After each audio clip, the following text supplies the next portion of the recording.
A continuación, vamos a abordar algunas aplicaciones relacionadas con las cadenas de Markov. Los integrantes del grupo son Cristian Andrés Melo López, Alexander Villamil Bolaños, Damián Díaz de Vivero, Edwin Snyder Gantiva Ramos y Javier Eduardo Calderón.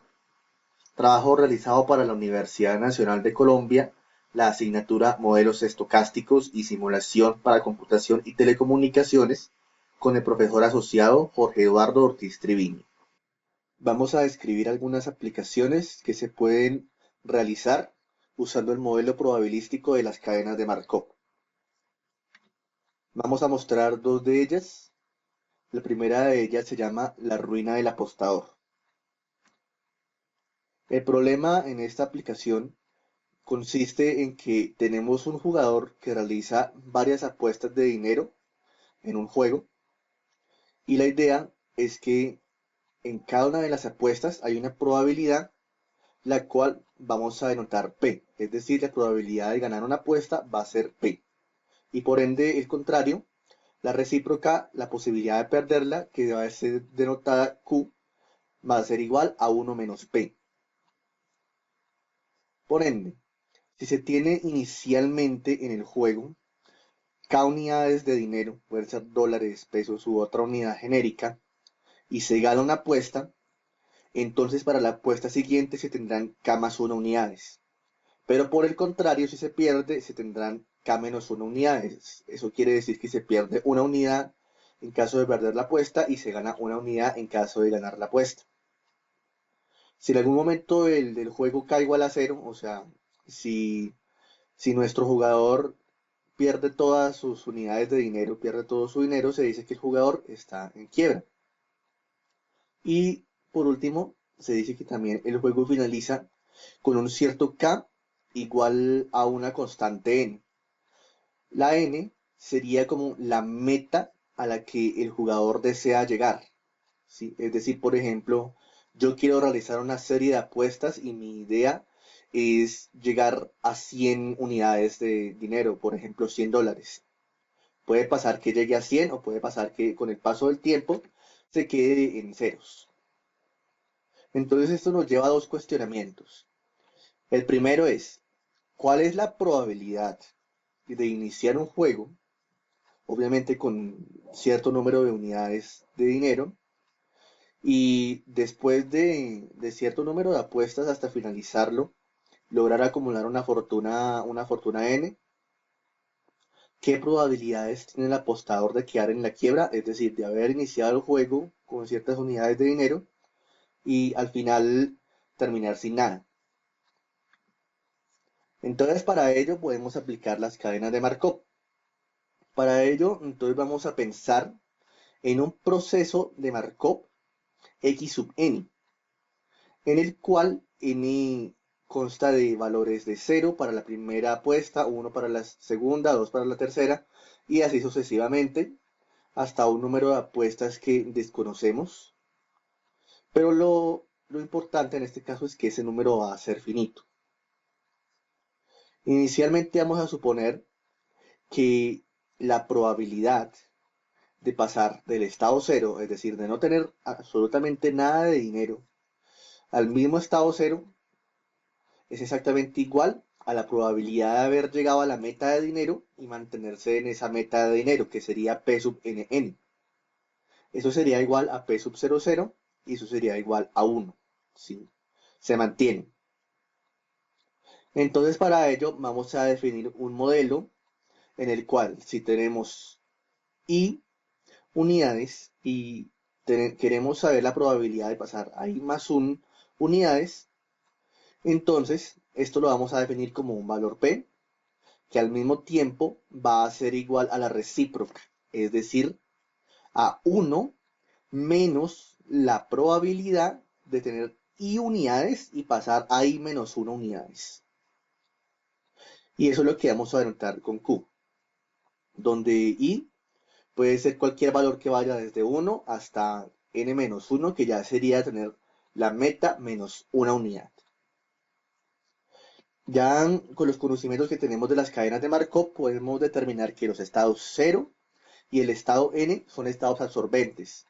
Es decir, si el jugador llega a tener 0 monedas o a tener n monedas en unidades, se mantiene en ese estado y como termina el juego, a esos estados les vamos a llamar los dos estados absorbentes, las dos clases del modelo que van a ser las absorbentes.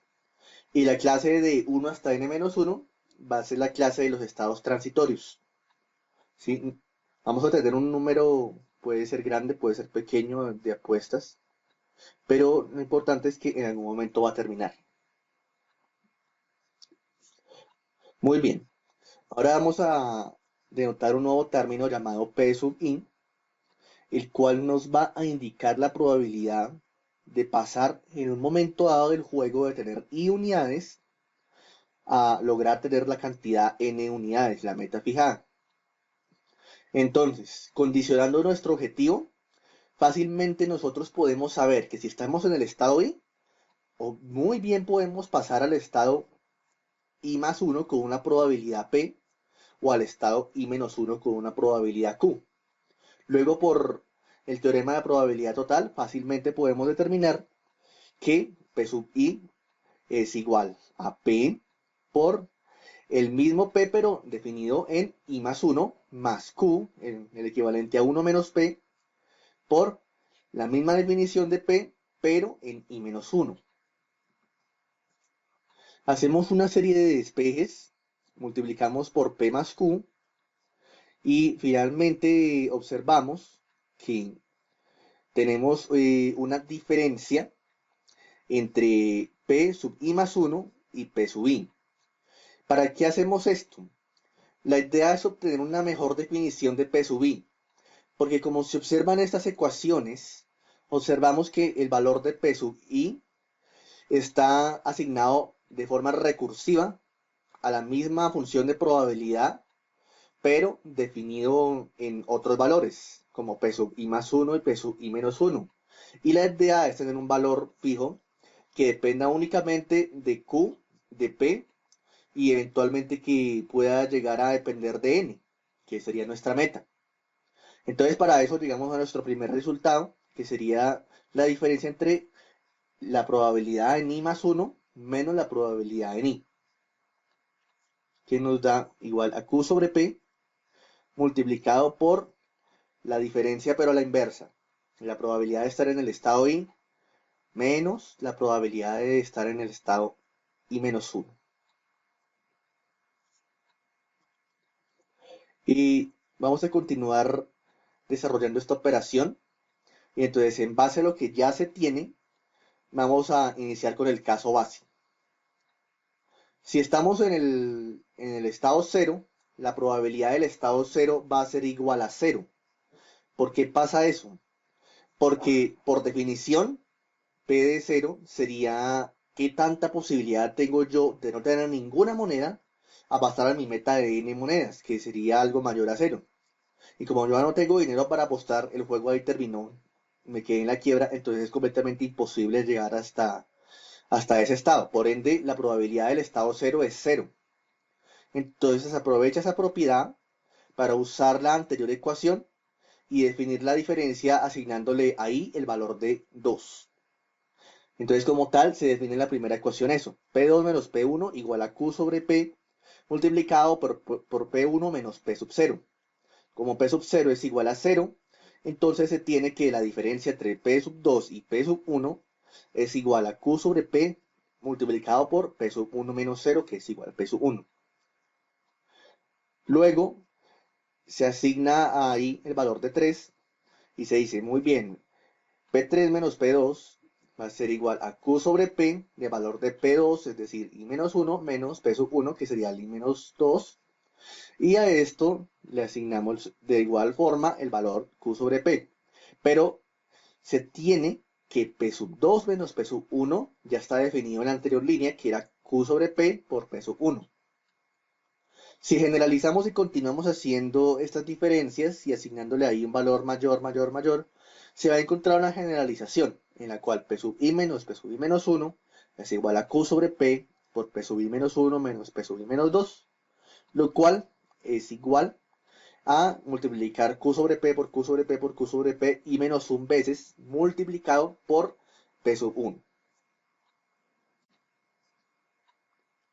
Si se asigna ahí el valor de n, entonces se tiene que la probabilidad de estar en el estado n menos la probabilidad de estar en el estado n menos 1, entonces eso va a ser igual a q sobre p por p sub n menos 1 menos p sub n menos 2, lo que es igual a q sobre p. Recordemos que era la i menos 1 y como i vale n, entonces nos queda n menos 1 multiplicado por p sub 1. Este resultado será usado posteriormente. Ahora bien, retomando la mejor definición que queremos de P sub i, vamos a obtener el valor que necesitamos con la diferencia de P sub i menos P sub 1, la cual se puede expandir en una serie de diferencias arrancando desde P sub 2. Si yo tomo por parejas P sub 2 menos P sub 1 y a eso le sumo P sub 3 menos P sub 2 y así sucesivamente, vamos a encontrar que todos los términos se cancelan los positivos con los negativos, excepto los dos términos que están en color rojo, P sub i y el menos P sub 1. Luego, teniendo en cuenta esta información y sabiendo que esta igualdad es cierta, y además conociendo todos estos valores de estas diferencias de P sub i menos P sub i menos 1, podemos realizar una sumatoria, la cual se basa en Q sub P por P sub 1 más Q sobre P al cuadrado por P sub 1, así sucesivamente más, hasta llegar a Q sobre P, pero todo elevado a la i menos 1 por P sub 1. Como tal, podemos llegar a la conclusión de que P sub i es igual a la sumatoria de una variable denotada h igual a 0 hasta i menos 1 de factor, que sería P sub 1, multiplicado por Q sobre P elevado a la H. Recordemos que esta sumatoria es una serie geométrica. Una serie geométrica se define como la sumatoria de una variable que va desde 0 hasta un valor n-1 de un coeficiente a por un elemento r, en este caso sería Q sobre P, elevado a la variable que estamos iterando. Entonces, si se aplica esto, tendríamos el resultado de la serie geométrica, pero antes de hacerlo, hay que tener en cuenta que Q sobre P no nos puede dar 1 porque pues si da 1 no tendría sentido hacer la serie geométrica. ¿Sí? Lo único que habría que hacer es sumar peso 1 con peso 1 con peso 1 hasta llegar a i veces. Entonces, por lo tanto, se tiene que, usando las propiedades de la serie geométrica, P sub i va a ser igual a 1 menos Q sobre P a la i, dividido 1 menos Q sobre P, todo multiplicado por P sub 1. Y si se tiene que P y Q son iguales, entonces todos los términos de la sumatoria son iguales y P sub i es igual a i por P a la 1. Ahora, de igual forma, si se toma i igual a n, se tiene que P sub n va a ser igual a 1 menos Q sobre P a la n, dividido por 1 menos Q sobre P y todo ello multiplicado por P sub 1. Eso cuando Q y P son diferentes. Pero cuando Q y P son iguales, simplemente P sub n nos da igual a n por P sub 1. Ahora bien, si despejamos y lo que queremos obtener es el valor de P sub 1, vamos a obtener que P sub 1 es igual a 1 menos Q sobre P dividido 1 menos Q sobre P elevado a la n. Todo ello multiplicado por P sub n. Pero ¿qué pasa con P sub n? Recordemos la definición del P sub i, que es, yo estando en un estado i quiero llegar al estado n, pero si ese i es el estado n significa que ya llegué, ya estoy en el estado n. Por ende, pasar del estado n al estado n, por definición, como hemos visto al principio, eso equivale a 1. Luego, P sub n es igual a 1. Por ende, P sub 1 es igual a 1 menos Q sub P dividido 1 menos Q sub P elevado a la n. Eso sucede, recordemos, cuando Q y P son diferentes. Cuando Q y P son iguales, entonces lo que tenemos es que P sub 1 es igual a P sub n dividido n. Y por la misma definición es igual a 1 sobre n. Ahora bien, nosotros calculamos este valor de P sub 1 para poder eliminar esta recursión en la definición de P sub i. Recordemos que P sub i era igual a 1 menos Q sub P sobre P a la elevado a la i dividido entre 1 menos Q sub P multiplicado por P sub 1. Pero como ya sabemos que P sub 1 es el valor ya detallado, entonces podemos cancelar el término 1 menos Q sub P en la multiplicatoria que se muestra y finalmente obtenemos que P sub i es igual a 1 menos Q sub P elevado a la i en el numerador y 1 menos Q sub P elevado a la n en el denominador. Recordemos una vez más cuando Q y P son diferentes. Y además, cuando Q y P son iguales, entonces P sub i va a ser igual a I por P sub 1, como ya se había definido, pero como P sub 1, cuando Q y P son iguales, es igual a I por 1 sobre N, tenemos que el valor final es I sobre N. Pero ¿qué pasa cuando nosotros queremos seguir ganando de forma indefinida? ¿Sí? En este caso es como el apostador avaro que no se conforma con tener una cantidad de dinero, sino que quiere ganar de forma indefinida. Entonces, en este caso, la idea sería modelar qué pasa cuando n se hace muy grande, muy grande, muy grande, tal que el límite cuando n tiende a infinito nos da un resultado. Entonces, para ello usamos la noción de límite de cada una de estas definiciones y como tal, entonces tenemos de que, bueno, una vez separando las constantes que no tienen nada que ver con nuestro n, podemos saber cuánto podría llegar a ser lo que el apostador, la probabilidad de que el apostador llegue a esa fortuna. Obviamente eso es teórico, la idea es que siga ganando de forma indefinida. Y entonces para definir eso, hay que decidir si Q es mayor que P. Si Q es mayor que P, entonces vamos a tener que ese valor es mayor que 1.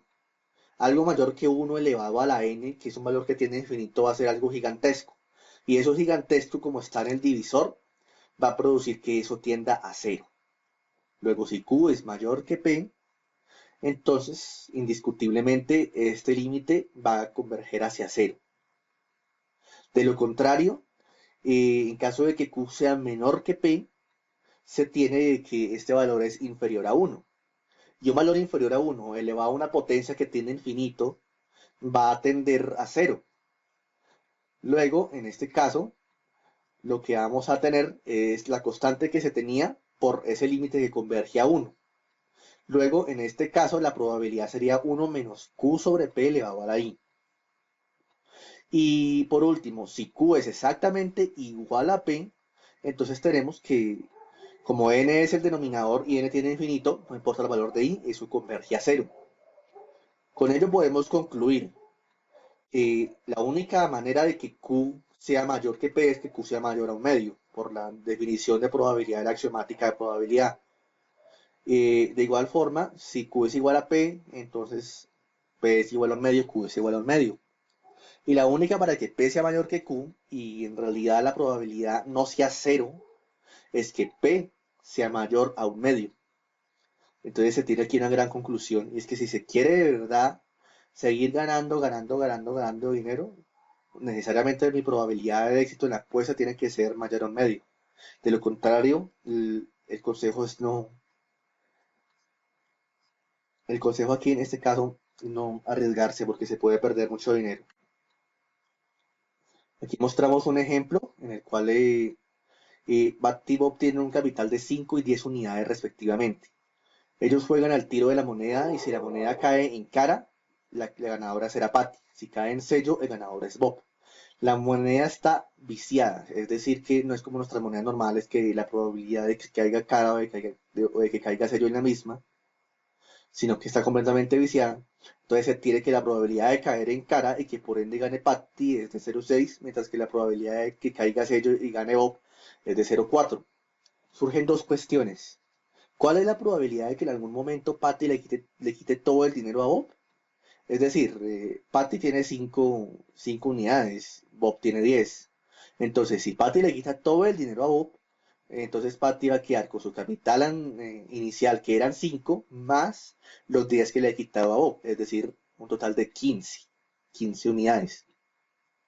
Y la otra pregunta es, ¿qué pasaría con la anterior pregunta si Patty tiene 10 unidades y Bob tiene 20 unidades, entonces de igual forma.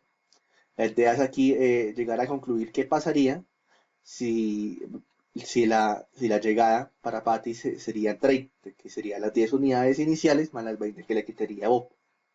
Entonces aquí lo único que hay que hacer es evaluar esas posibilidades y usar la definición de la ecuación que ya habíamos mostrado anteriormente, no cuando n tiende a infinito, que es otro caso, sino esta, cuando p sub i es igual a 1 menos q sub p a la i, donde ya se tienen q, se tiene p, y esto se eleva a una potencia, y aproximadamente para nuestra pregunta uno, cuando Patty tiene 5 y Bob tiene 10, esto tendría a 0.87.